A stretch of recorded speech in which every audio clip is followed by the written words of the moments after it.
Dia, it's great to have you here today. I would love to introduce you. So this is Dia North, and she has a company called DIY Video Secrets. I'm Lisa Safran with Improv Consultants, creating something dynamic out of being spontaneous.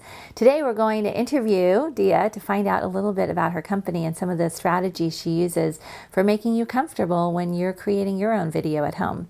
So I'm really glad you're here, Dia. Thank you. Thank you very much. Yeah. What is one of the number one things or two things that people sort of have challenges about or are concerned about when they're creating their own video for video blogging, which we know is like one of the number one things people need to do for marketing nowadays? For sure. Absolutely. They actually have to get over two hurdles. The first is the technical, and that's what camera do I buy? How do I set it up? Do I need lights? What kind of microphone? That sort of thing. That's a lot.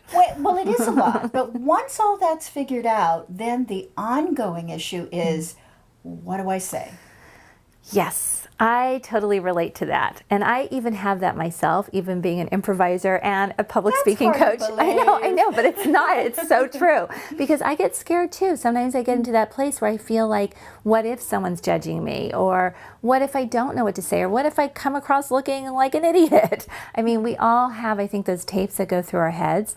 And, you know, when I work with my clients, one of the things I'll do is give them certain strategies. And I'm wondering if we have similar strategies around how we help people feel more comfortable presenting. I know you're having them present to a camera, and I often am teaching them to either present so that they can show up for you more ready, right, or to a whole room of people. So right. What are some of the things that you do? It's interesting that you asked that, actually. I think there are many things that I do in the preparatory process. So during what we call pre-production, the original script meetings and things like that, I think they feel like I'm a real person. And so, you know, you create that bond. So they're not just talking to a camera, they're really talking to a real person. But on the day of the shoot, and sometimes it works out that we don't get to have a script meeting. And so we do just, I show up, shake their hand, tell them my name, hear their name, and then I'm right behind the camera. And in those instances, I haven't had a chance to bond with them yet. So what I try to do in those instances is to help them feel like they're never wrong. Everything they do, I say, you know, that was really good. Could we try it this way? Or sometimes I'll say, and in fact, sometimes it's true, I bumped the camera. Could we try that again? I never make them wrong because they aren't wrong. You know, it's really, they're just being human. So I try to make it as authentic a conversation as possible. I try to be a set of eyes and a mind and a heart behind the camera so that I'm talking to them and they're talking to me. That's wonderful. I mean, it sounds very similar to some of the work that I do with my clients. It's all about helping them recognize that, you know, that actually in improv we talk about that mistakes are gifts and to find the joy in failure. And I think that when people start to begin to recognize that it's okay to make mistakes, they don't beat themselves up, and they actually are able to then move on to the next step quicker, right? They're able to get to the next thing, whatever that is. So if they're presenting, whether it's in front of the camera or whether it's in front of a whole group of people, you know, how to create some ease and comfort around that. And with you, it sounds like you are a friendly face, that you're trying to make it a genuine situation, really helping people just feel like there is no mistakes and that they're doing beautifully and that they're talking to you.